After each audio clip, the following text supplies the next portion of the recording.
What's good, Super Gang? It's your boy Sue, and yes, we're back with another video, y'all. The second video of the day. I tried to get the video of Recursive out yesterday, but the Wi-Fi was acting crazy, so I couldn't bring that out a little bit faster, so I brought it out today. So you guys really wanted me to check out SCP-3812, A Voice Behind Me, in comparison to how strong he is towards the other people. Now, I seen a bunch of shorts, right, on SCP-3812, and it said that he was getting, cooked by Song Wukong, he was getting clipped by the Scarlet King, he was getting cooked by Yositov, and Azatov. So those four people he was getting cooked by. That's what I saw. So how true it is, I'm not sure. I'm not gonna sit there and say, oh well, he's gonna cook him. I probably did say that in the comment section, because like when I start liking a character, I give them the sole benefit of the doubt that they could cook pretty much anybody based off what I heard about them. So I'm gonna stop doing that, and I'm gonna try to actually just learn certain people and be like, okay, so they could do X, Y, and Z. This character could do X, Y, Z plus, and this character could do X, Y, Z plus. That's how I'm gonna see it for now on. So we're getting kind of heavy into like who's the strongest character. I'm not sure who's the strongest, but I'm here for it. If you're new to the channel, make sure to subscribe and smash that like button for your boy. Let's check it out. Let's start off with a difficult question. How do you define reality? What is truly real? Is it simply a case of what we can see? If something is known as fact and can be proven to exist, does this make it real? Is reality just the world around us, or is there something more? The goal of these questions isn't to make you question every part of the world around you. I'm not gonna lie, after that Yositov video, I definitely started questioning every and anything, right? I started questioning whether, like, if our reality is actually nonfiction, and to him, it's just fiction, because once he wakes up, it's over. Our reality is fiction to him, therefore it's not real to him. So now I started thinking, like, what happens if he's actually real and then he's just sleeping right now? So that's kind of broken though. Like, how do you beat somebody who has that ability? Like, and some of you guys were telling me that, oh, if you're a human and you have the potential to like go into your full imagination, then you could beat them. I'm like, how? If we're comparing this being, and if say he's real, right? And we're comparing him to reality right now, not a single one of us could stop him. We don't have no abilities at all. We can't do nothing. We get one-shotted by a meteor. If the planet is destroyed, we don't have nothing to stop it. We can't survive in space. There's a lot of things we can't really do, but I'm just throwing out certain things because I have a few people telling me, oh well, if so and so happens, and we're comparing, this character to this reality. I'm like, well, if we're comparing this character to this reality, we don't have nothing. We die to black holes. We die in space just by being out there. I feel like it's not a fair assessment to like use this reality, but we got to keep it fictional and not try to like diverge in non-fictional stuff and non-fictional what ifs. That's how I see it, at least. Oh no. Or to question whether or not we are all living in a computer simulation. No, you're asked this to help you understand reality. Because first of all, we aren't living in a simulation. We're living in a sitcom.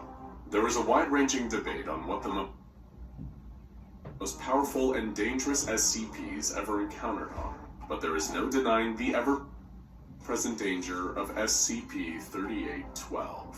This Keter-class entity is regarded as highly aggressive by the O5 Council. especially as it has only ever been partially contained, never fully. The true scope. And that's my thing though, like, how are you partially containing something that deems us as fiction?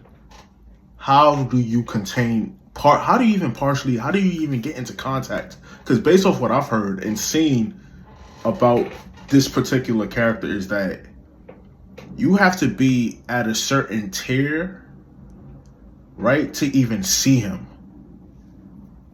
You can't see him if you're not in a certain realm of existence. You're not in a certain tier of power. You're not boundless. You're not multiple layers and boundless or tiers. Or you're not,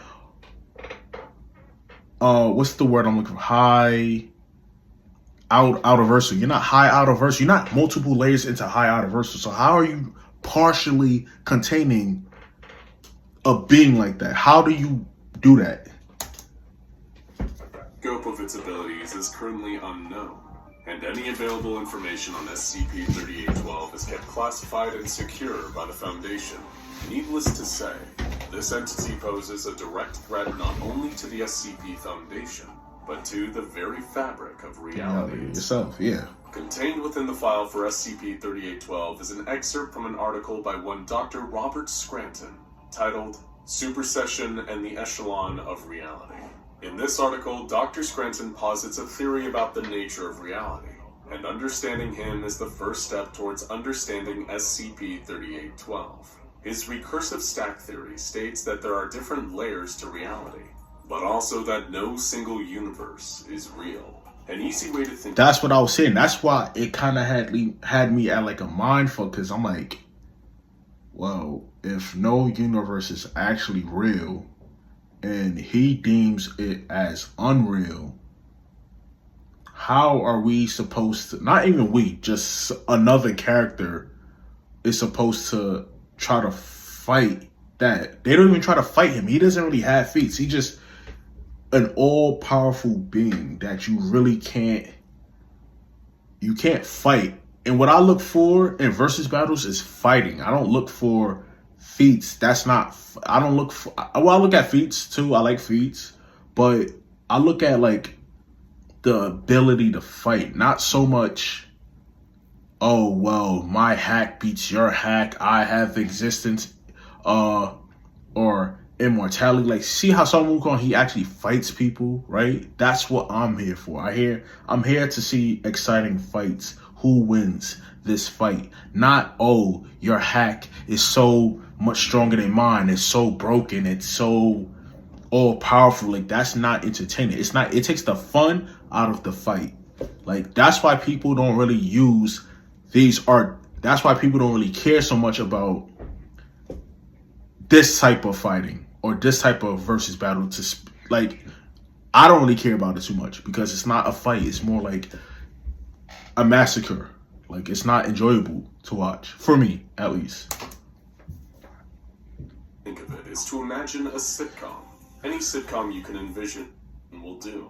Between us and the fictional world of a sitcom, there are multiple observable stacked universes. Firstly, our universe, the real world as we experience it, forms the baseline. So imagine this sitting at the top of the stack. Next down in the stack comes the sitcom, a fictional universe filled with characters, which fits below. What happens if it's an infinite stack? What happens if it's more like we're not even at the top of the stack? We're like somewhere in the middle. Like, what happens if we're not even the real ones? We're just a fictional, like, it has me really thinking now. That's crazy. Our universe. Then think of what is fiction within the fiction of the sitcom. Perhaps another television show. One that only exists in the world of the sitcom, but not in our own. This is the recursive stack. Infinitely layered universes, and it is crucial you can envision and remember this model. Dr. Scranton's theory suggests that any universe, even our own, could potentially exist as a fictional narrative within another, wider universe. This wider universe, in which ours is a fiction, could also itself be a narrative within an even wider universe stacked above it. That's what I'm saying. That's what's so crazy about it. Because what happens if we're just like, I know that the universe is massive. There's multiple realities, and I understand that, right? Now, this is saying what I already thought it was saying, right? Essentially, we're in an infinite stack. Like, there's another group of species who view our verse as a show, and there's another group of species who views the next verse as a show, who views us as a show. Just eating their popcorn, saying, "Oh, what would these humans do next?" type of thing. And so on. It's interesting to picture reality this way, isn't it? In fact, I'm willing to bet that you're wondering, maybe there's a universe above ours, or even one above that. Would the universe right at the top of the stack be the truly real world? And what if you could travel between each stacked reality? If you're asking any of those questions, then congratulations. You sound exactly like SCP-3812. SCP-3812 was previously known as Sam Howell. While little is known about his life, Sam was, as far as any... So SCP-3812 is a black guy.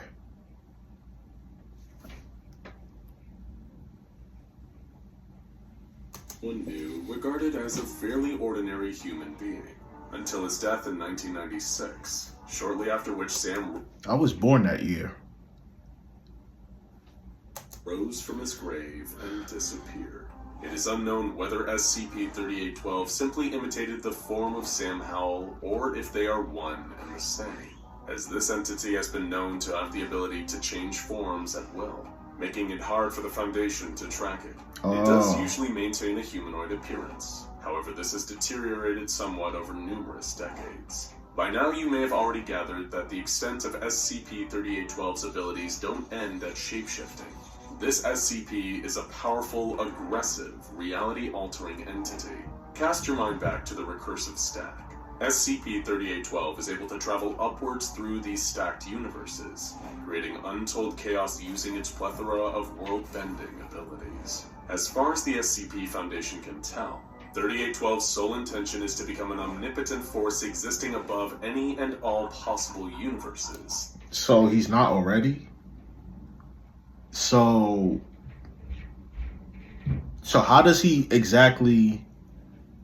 So I guess that's why you guys kept saying, okay, 3812 could possibly be somebody like a Wukong, or somebody like the Scarlet King, somebody like Azathoth and Yozathoth. Like, I guess that's why you say it, but I don't think he's quite there yet based off his abilities alone.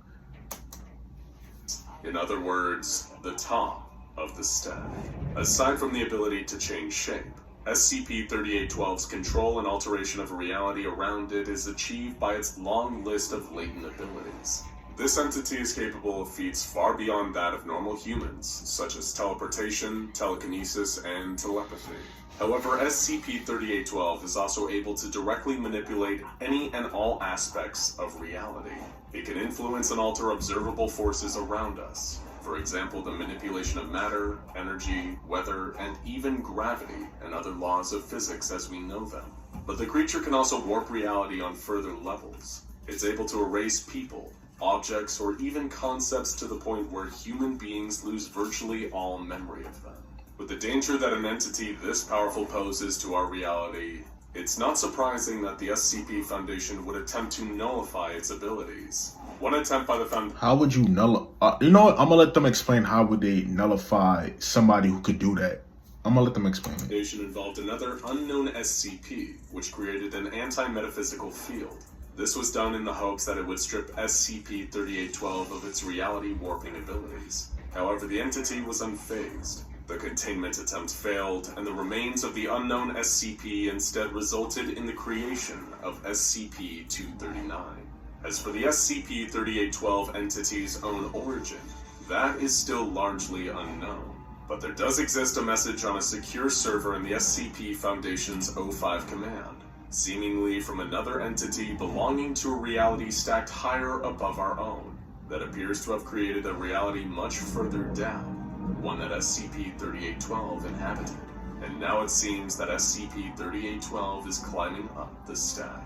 There is a trade-off of sorts to the abundance of powers SCP-3812 possesses. The entity is in an almost constant state of ascension through different stacked universes, climbing higher and higher, believing every reality beneath it to be a fiction.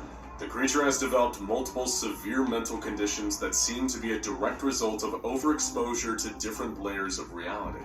This includes an advanced form of Enigman-Viator schizophrenia complex, which often manifests in extreme symptoms within the creature. SCP-3812 has been known to suffer from paranoia, dysphoria, depression, and inability to control its emotions, as well as hearing voices, seeing things that do not exist, and possessing multiple personalities. Wait, so why? I guess because he goes through different realities, he will develop all of this because he's trying to figure out. Wait, so how does he even, he sounds like, he sounds like Jean Grey from the X-Men. He sounds like her. He sounds exactly like her, actually. Now, I'm not sure if SCP-3812, Always Behind Me, I'm not sure if they meant to make him sound like a regular X-Man, but that's what it's looking like. They're making him sound like he's not really, like, he's powerful, yes, but like he's not like Yogg-Sothoth or Azathoth or Sun Wukong or Scarlet King. Like, he doesn't sound like one of those. While the creature is usually aimless, SCP-3812 has been known to have random outbursts that can cause anomalies within local space and time. But thanks to it experiencing so many different layers of reality, traveling upwards through what it perceives to be fictional universes, SCP-3812 displays difficulty in separating what is real and what is imagined. In fact, reality and fiction have become one and the same to SCP-3812, because as far as it is concerned, they literally are the same. Each new reality it inhabits is just fiction for the reality stacked above it. So then how are we supposed to contain or neutralize such a powerful reality-altering creature that cannot distinguish between what is real and what is fictional? So how do we distinguish what is real and what's fiction based off this? Because if he can't do it, we definitely can't do it. We can't say, okay, the layers below us are fictional, when they could say, when the layers below us could look up and be like, hey, well, you guys are fictional. So how do they know that their reality is real? What happens if all these realities are just real? They're existing at the exact same time. Foundation knows that its own procedures to keep SCP-3812 contained would be ineffective. This entity, by its nature, cannot be contained. Any attempt to keep it locked away would easily be undone by any one of its numerous powers to warp reality. Locking it in a cement box at the bottom of the ocean would be pointless. It could teleport out, or turn its cell into nothing but dust. Putting it in a vat of acid to endlessly burn it would just result in it turning that acid to harmless water or air. SCP-3812 can manipulate events throughout time, and so it could easily prevent itself from ever being contained. It is even possible that any individuals, even Foundation staff, who may have previously tried to lock the creature up, now no longer exist thanks to SCP-3812's abilities. And there would be no way to determine this, since we wouldn't be able to remember that the person had ever been in our reality. The Foundation's best hope is to keep SCP-3812 where it is, and hope it remains docile. If they are able to keep it away from large population centers, then the risk of 3812 having any sort of psychic influence over citizens or warping reality and causing the deaths of millions or even billions is at least reduced. But of course it is never fully gone.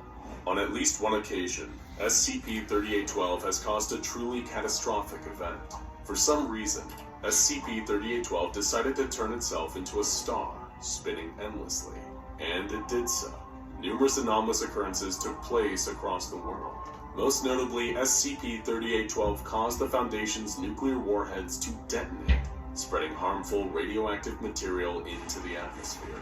Additionally, the population of New Zealand began to sporadically disappear and reappear, looping back and forth between existence and non-existence for a period of around 5 hours. It was during this world-ending scenario that SCP-3812, still at the center of its star form, was recorded ranting, its split personalities arguing. One of the creature's personalities claimed it was unmaking the world, as an act of revenge against someone. It stated that it believed, "Existence is a joke. The narrative abandoned us to be miserable, and we are breaking the narrative." Its other half mentioned another entity known only as Ben, and seemed to imply that this entity was responsible for SCP-3812's creation in a reality stacked above this one.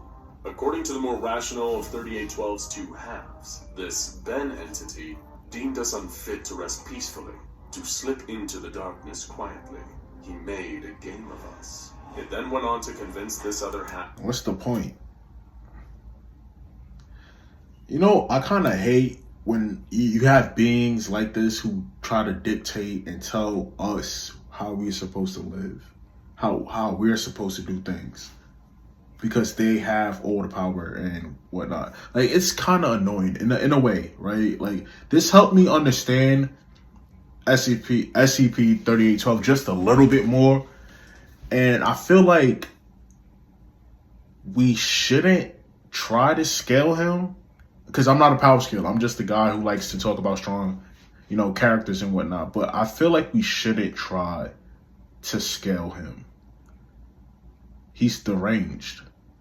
Or it's deranged. It has crazy abilities, though. It could shapeshift. It could, you can't try to erase him either, because he could just make it where it's like it's not happening. So, let's say Yogiri, right? Let's use Yogiri for a second, right? His ability, instant death.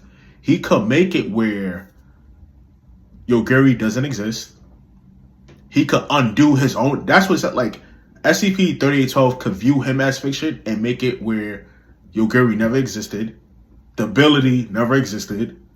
If you did somehow manage to kill him, he could make it where he never died at all. And that will be it. That destroying this reality just like Ben would be pointless. There would always be another, stacked on top infinitely. Yeah. So why does this narrative mean anything to you? It asked. It is one of an eternity to others. It is not special. It is not particular. The two sides of SCP-3812 argued with each other, one wanting to destroy all of reality to spite Ben, driven mad by witnessing trillions upon trillions of universes stacked atop each other. So that's my thing. What different? I kind of get what he's saying. It's what difference does it make if I destroy this reality? There's an infinite amount of realities. So if I destroy one, why does it matter? And the other, and the Ben one is well, what's the point of even doing it? You're doing it just because to spite me, and you don't have no reason to spite me. This is actually kind of interesting. The other half of 3812 saw peace for itself, ascending above these infinitely stacked universes, finally reaching the top and becoming free.